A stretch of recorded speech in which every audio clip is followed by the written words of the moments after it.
The desert stretched like a copper blanket beneath the dying sun, and somewhere in the valley below, 6 Navy SEALs were about to die without knowing why. Lieutenant Marcus Webb pressed his rifle scope harder against his eye socket, scanning the ridgeline for the 7th time in 3 minutes. His spotter, Davis, lay motionless beside him, breath-controlled, professional. They'd been in position for 4 hours, watching the compound, waiting for the green light. The mission was textbook: observe, confirm, eliminate if necessary, but something felt wrong. Webb had learned to trust that feeling in Ramadi, in Kandahar, and a dozen other places where intuition meant the difference between breathing and bleeding out in the sand. The radio crackled. "Overwatch, this is ground element. We have movement north wall 2 no 3 tangos." Webb adjusted his scope. He saw them, insurgents, armed, moving with purpose. His finger found the trigger guard. Standard engagement protocols. Then the first SEAL's head exploded, not from Webb's rifle, not from anywhere he could identify, just gone. Red mist in the golden light. Chaos erupted below. The remaining SEALs scattered, seeking cover, returning fire at shadows. Webb's heart hammered. Davis was screaming into the radio, calling for backup, demanding sitreps, but Webb was scanning, searching, calculating angles and trajectories. Where did that shot come from? The compound? No. Angle was wrong, the hillside. Impossible, they'd cleared it. Another SEAL dropped, clean headshot, professional, surgical. Webb's blood ran cold. There was another sniper. Someone better positioned, better concealed, and apparently better than him. "Davis, we've got a shooter, elevated position, grid." He stopped, because he'd found her. Or rather, found the glint. Barely visible, nearly 2 kilometers out on a ridge they'd dismissed as too distant, too exposed. Impossible range for a confirmed kill. Except someone was making those impossible shots. Webb watched through his scope as a third SEAL fell, and he realized with creeping horror that whoever was on that ridge wasn't just eliminating targets. They were doing it with a precision that suggested they knew exactly where every SEAL would move before they moved there. Anticipating. Hunting. The radio exploded with panic.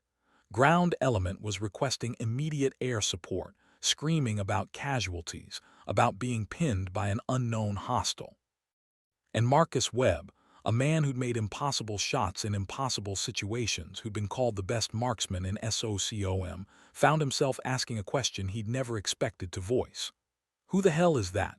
Because the shooter on that distant ridge, the ghost picking apart America's most elite warriors like they were targets at a range, wasn't supposed to exist.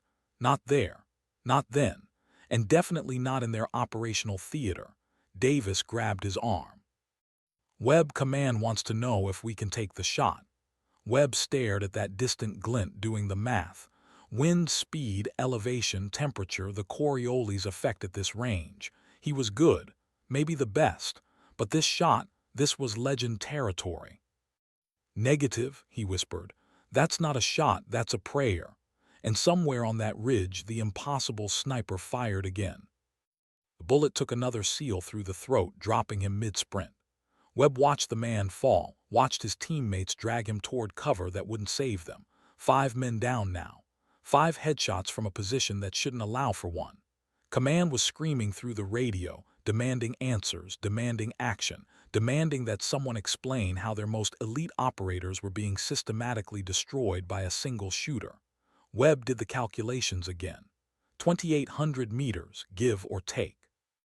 Wind gusting 15 knots from the southwest.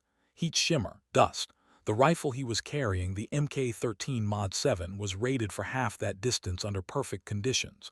Whoever was on that ridge was operating beyond conventional limits.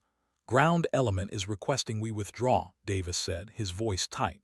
"They're pulling back to the secondary extraction point." Webb didn't respond. He was watching the ridge, watching for movement, for anything that would give him information. The SEALs below were moving now, serpentine patterns, using smoke, trying to break contact. Smart, professional, it wouldn't matter. The shooter fired twice more in quick succession. 2 more men dropped. Not kills this time. Webb could see them moving, injured, being dragged by the last mobile operator. 7 SEALs had entered that valley. 1 was still combat effective. The others were dead or dying, and Marcus Webb, Overwatch guardian angel, hadn't fired a single shot. "Get me air support," he said quietly. Fast movers, gunships, whatever's available. I want that ridge turned into glass. Davis was already on it, coordinating with command, vectoring in an Apache that had been loitering 30 clicks north. Webb kept his scope on that ridge. The glint was gone now.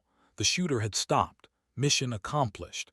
7 SEALs neutralized, surgical, efficient, terrifying. The Apache arrived 12 minutes later, an eternity in combat time. By then, the surviving SEAL had made it to the extraction point, wounded but alive. The helicopter made 3 gun runs on the ridge, 30 cannon fire tearing the landscape apart. They found the position afterward during the forensic sweep. A shallow depression, barely enough to hide a person. Spent casings, NATO standard, a water bottle, and something else. Something that made the Marines who found it go quiet. A patch, custom-made, worn at the edges. It showed a raven against a red sky. And beneath it a call sign stitched in black thread, Corvus. Mean anything to you? The Marine investigator asked Webb 3 hours later. They were in the operations tent, reviewing the engagement, trying to understand how 7 SEALs had been cut down by a ghost. Webb stared at the patch. No, he said, but he was lying. Because he'd heard that name before, years ago, in another desert, in another war. A rumor, a legend. A pilot who'd transitioned to ground operations, who'd supposedly made shots that defied physics. They'd called her Corvus because ravens were omens, death birds, prophets of the end. She was supposed to be dead, Webb said quietly. The investigator looked up. Who? Webb touched the patch, running his finger over the stitched raven. The best of us, he said, and we never even knew her name. The file arrived at JSOC headquarters 6 hours after the incident, marked priority, eyes only for the task force commander. Colonel Raymond Price opened it in his office at Fort Bragg, expecting another after-action report, another analysis of what went wrong. Instead, he found a ghost. The file was thin. Too thin for someone who'd allegedly killed 5 Navy SEALs and wounded 2 others in a single engagement. Price flipped through the pages, frowning. Most of it was redacted, black lines obscuring names, dates, operational details. What remained was fragmentary. A service record, Air Force, fighter pilot, F-16, then F-22, Distinguished Flying Cross, 3 aerial victories, then a transfer to a special access program, and the record went dark. Price found the name on page 3, half obscured by classification markings. Captain Miriam Cade. Call sign, Corvus. He stared at it for a long moment, then picked up his secure phone. I need everything we have on a Captain Miriam Cade, he told the intelligence liaison. Air Force Special Operations background, and I need it yesterday. The response came back in 20 minutes. Sir, that file is restricted. I'll need authorization from. I just lost 5 SEALs to someone who might be her, Price interrupted. Get me the file.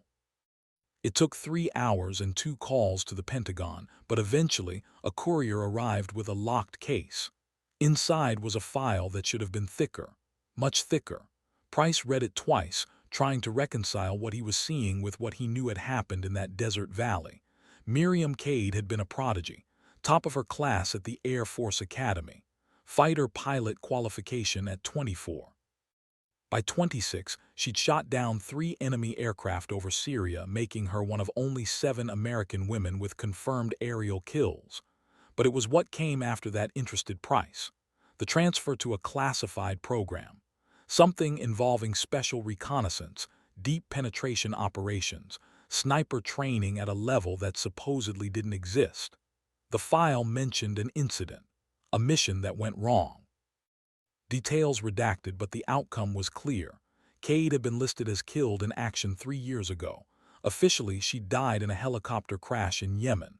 Unofficially, according to the fragments Price could extract from the heavily censored pages, she disappeared during an operation that was never supposed to happen. And now she was killing American soldiers. Why? Price said aloud to the empty office. The file didn't answer. It never did, but it gave him something else. A pattern, a history. A psychological profile that suggested Cade wasn't just skilled. She was driven by something deeper than training or mission objectives. There was a note, buried in the assessment section, written by a psychologist who'd evaluated her after the Syria missions. Captain Cade displays exceptional tactical acumen and emotional resilience. However, she exhibits persistent guilt regarding collateral damage incidents and questions the moral clarity of engagement protocols. Recommend continued monitoring. Price closed the file. Guilt, morality, questions. Those were dangerous things for a soldier to carry. They could break you or they could transform you into something else entirely, something that didn't recognize the lines anymore. He picked up the phone again. "Get me a team," he said. "Tier 1 operators, sniper qualified, and someone who knows how fighter pilots think. We're going hunting." The briefing room at Fort Bragg held 12 people, each one representing the apex of their respective fields. Price stood at the front, the file projected on the screen behind him. Miriam Cade's service photo stared out at the assembled operators. Hard eyes, serious expression, the kind of face that revealed nothing. "This is Captain Miriam Cade," Price began. "Air Force, fighter pilot, 3 confirmed kills in air-to-air combat, officially dead for 3 years. Unofficially, she just killed 5 of our people in Afghanistan." The room stayed silent. These were professionals. They'd seen strange things, impossible things, but this was different. This was one of their own, or someone who used to be. "Why?" The question came from Master Sergeant Felix Torres, Delta Force, 16 years of service, more deployments than he could count. Price had expected the question. "We don't know. Her last known operation was classified above our clearance level. What we do know is that something happened in Yemen. She was part of a joint task force targeting high-value individuals. The mission went sideways. Details are scarce, but the outcome was 8 friendly casualties and Cade disappearing into the wind." He clicked to the next slide. It showed the ridge position, the spent casings, the Corvus patch. "She's not trying to hide. She left her calling card. This isn't terrorism. This is something else." "Revenge?" someone suggested. Price shrugged. "Maybe. But against who? The SEALs she killed yesterday weren't connected to Yemen. Different teams, different task forces. If this is revenge, the target isn't specific individuals." "Then what?" Torres asked. Price met his eyes. "Maybe the mission itself, maybe us." The room absorbed that. It was an uncomfortable truth, the idea that one of their own had turned, had decided that the men and women wearing the flag were the problem. But Price had been doing this long enough to know that war did strange things to people. It broke them in ways that didn't show up on medical evaluations. "I need a team," Price continued. "Small, mobile, capable of tracking and engaging a target with advanced military training and knowledge of our protocols. This isn't a direct action mission. This is a hunt." "Sir, with respect," Captain Nicole Grant spoke up. She was Air Force, a liaison officer, someone who understood pilot culture. "If Cade was as good as her file suggests, sending a team after her is sending them to die. She'll see them coming." Price nodded slowly. "Probably, but we have one advantage." He clicked to another slide. It showed a map of Afghanistan marked with dozens of red dots. Incidents, attacks, all within the last 3 years. All with the same signature, long-range, precise, professional. She's been active, 3 years of operations, and she's never moved from this region. Southwest Afghanistan, tribal areas, places where even we don't go regularly. She's protecting something, or someone. Torres leaned forward, studying the map. "She's gone native. Or she's found a cause," Grant said quietly. "Something worth more than the uniform." Price didn't comment. He'd suspected the same thing, that Cade hadn't just disappeared, she'd defected. Not to an enemy state, but to something more abstract. An ideal, a belief. "Your mission," Price said, "is to find her, assess her intentions, and if necessary, eliminate the threat. But understand this, she knows how we operate. She knows because she was us." The team deployed 36 hours later, flying into Bagram under cover of a routine supply run. They didn't exist officially. No mission logs, no paper trail, just 8 operators and a mandate to find a ghost. Torres led the team, with Grant attached as an advisor. She'd insisted on coming, argued that understanding Cade's mindset required someone who'd worn wings. Price had agreed, though he suspected Grant had her own reasons. They started at the ridge where Cade had made her shots. The Marines had swept it, photographed it, cataloged every piece of evidence. Torres walked the position slowly, trying to feel what she'd felt, see what she'd seen. The distance to the valley floor was staggering. He made long shots before, but nothing like this. She had help, Grant said, standing beside him. Spotters, wind readers, maybe a ballistic computer. Nobody makes these shots alone. Torres shook his head. The Marines found one position. One person. She did this solo. That's not possible. Neither is being officially dead and killing SEALs, but here we are. They spent 3 days in the area, interviewing locals through interpreters, tracking rumors, following leads that went nowhere. The tribal regions were closed to them, families that had learned generations ago not to trust soldiers with flags and guns. On the 4th day, they got lucky. A shepherd boy, maybe 12, told them about the bird woman. She lives in the mountains, the boy said through the interpreter. She comes down sometimes, brings medicine, talks to the elders. They say she's protected by spirits. What does she look like? Grant asked. The boy shrugged. Tall, foreign, she has sad eyes. It wasn't much, but it was more than they'd had. Torres pulled the team together that night. We go higher into the mountains. If she's protecting these people, that's where she'll be. And if we find her, one of the operators asked. Torres checked his rifle, not looking up. We talk. See if there's anything left of the captain she used to be, but we go in ready. They moved out before dawn, climbing into terrain that wasn't on their maps, following paths that barely existed. The mountains rose around them like ancient judges, silent and unforgiving. Somewhere up there, in the thin air and endless stone, was a woman who decided her uniform meant less than something else. Torres found himself hopping. She'd listen. Hopping, there was still enough of Captain Cade left to understand they weren't the enemy. But he'd been a soldier long enough to know hope was a luxury. In these mountains, against someone like Corvus, hope could get you killed. They found the first sign on day 2, boot prints, Western style, leading higher into the peaks. Torres studied them, nodding the stride length, the weight distribution. Military gait, professional. She knows we're here, Grant said quietly. Torres nodded. Has for a while, probably. Question is whether she's running or waiting. They got their answer an hour later when the shot rang out. Not aimed at them, aimed above them. The rock face 30 meters overhead exploded, sending debris cascading down. A warning, stay back. The team scattered, finding cover, weapons up. But no follow-up shots came, just silence in the wind. Torres keyed his radio. Corvus, this is friendly force. We're here to talk. Stand down. Nothing. Captain Cade, we know your story. We're not here to hurt you, just talk. The voice that came back wasn't from the radio. It echoed off the mountains, impossible to locate. You shouldn't have come, female, American, tired. We need to understand, Torres called out. What happened in Yemen? Why you're doing this? Silence stretched. Then, go home, Sergeant, before I decide you're not just following orders. Torres and Grant exchanged glances. She knew his rank, knew who they were, had probably been watching them since they entered the valley. Can't do that, ma'am, Torres said. 5 SEALs are dead. We need answers. Those men knew the risks. They were ours. They were killers. The words hung in the thin air. So are you, Torres said quietly. Another long silence. When she spoke again, her voice was closer, still concealed but nearer. I was, not anymore. Grant stepped forward, ignoring Torres' warning gesture. Captain Cade, this is Captain Nicole Grant, Air Force. I know what they put you through. The missions they sent you on, whatever happened in Yemen, whatever made you leave, it doesn't have to end like this. You don't know anything. I know you had 3 confirmed kills over Syria.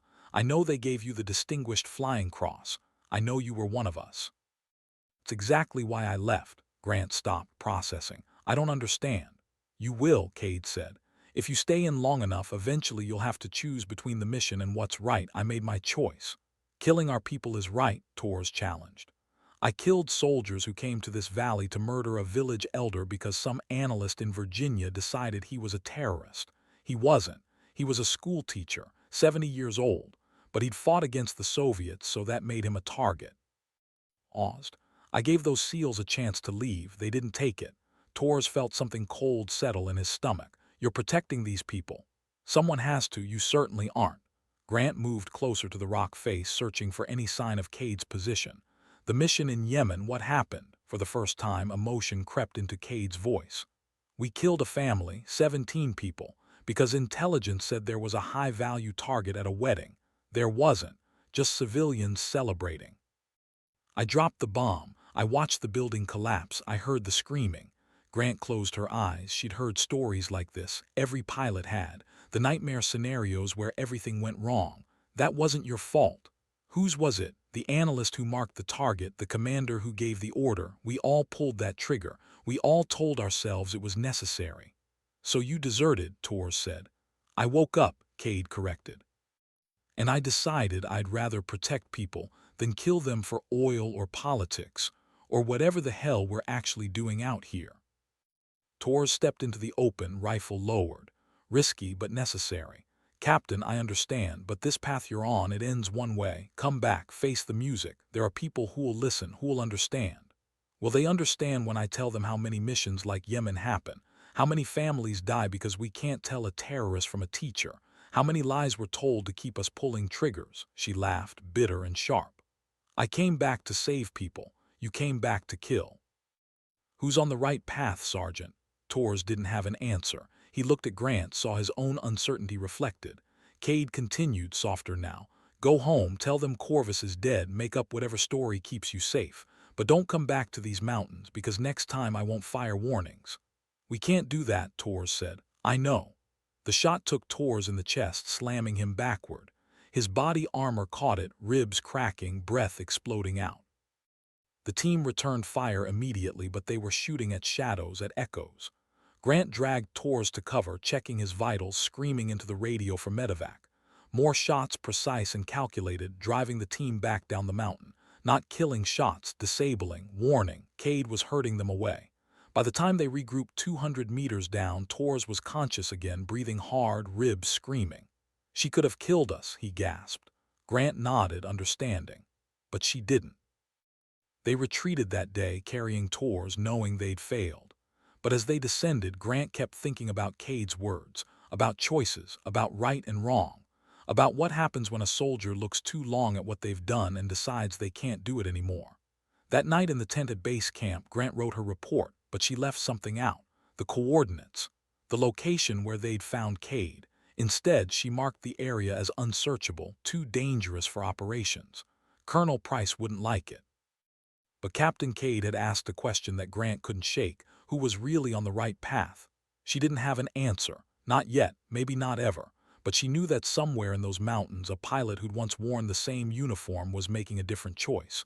Protecting instead of destroying, saving instead of killing.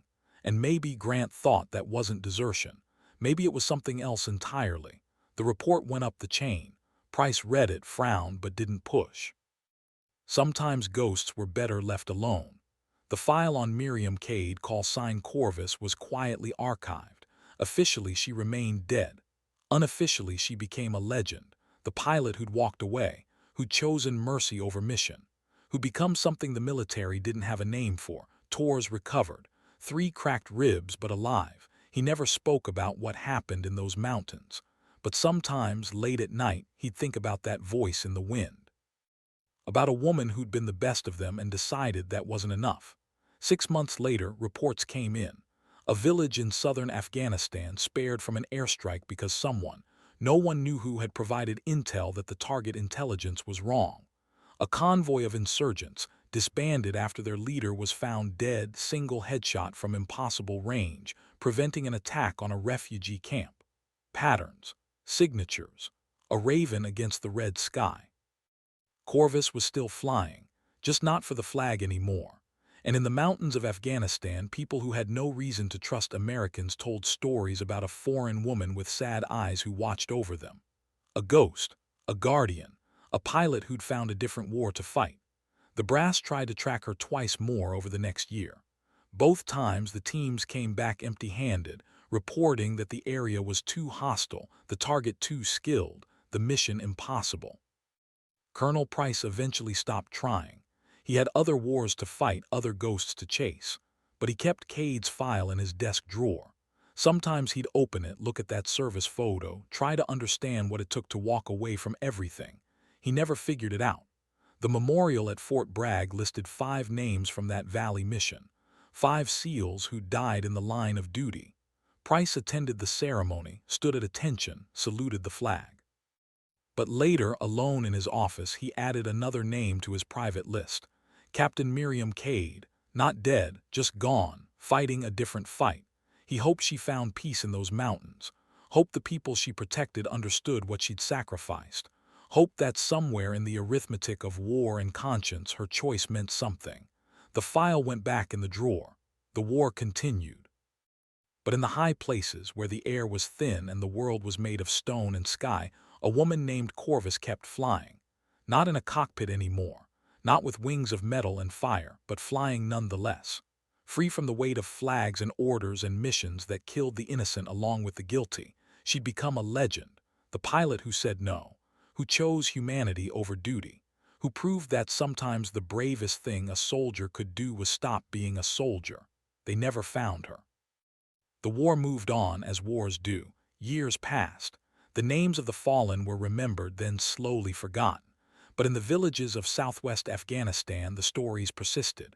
The bird woman, the foreign guardian, the one who traded her uniform for something more valuable. Those who knew her called her Corvus. Those she saved called her Hope. And late at night, when the wind moved through the mountains, some said you could hear her. Not words, not voices. Just the sound of something flying higher than duty, deeper than orders, into a sky where the only mission that mattered was keeping someone safe. Captain Miriam Cade had found her war, and in the high places, far from flags and medals and the judgment of those who'd never had to choose between their oath and their conscience, she was winning it. One life at a time. The file in Price's drawer gathered dust. The memorial at Fort Bragg stood silent. The mountains kept their secrets. And somewhere above it all, a raven flew against the red sky, wings spread free at last. Call sign Corvus, the one they couldn't catch, the one who'd chosen mercy, the pilot who'd found a different kind of courage in the thin air and endless stone, proving that sometimes the hardest battle wasn't against an enemy. It was against everything you'd been trained to be. She'd won that battle, and in winning it she'd lost everything except the one thing that mattered, herself. The story ended there. But the legend never did, because in the end, Captain Miriam Cade hadn't died in a helicopter crash in Yemen. She'd been reborn in the mountains of Afghanistan as something the military couldn't understand, couldn't track, couldn't stop. A soldier who'd remembered why she'd put on the uniform in the first place.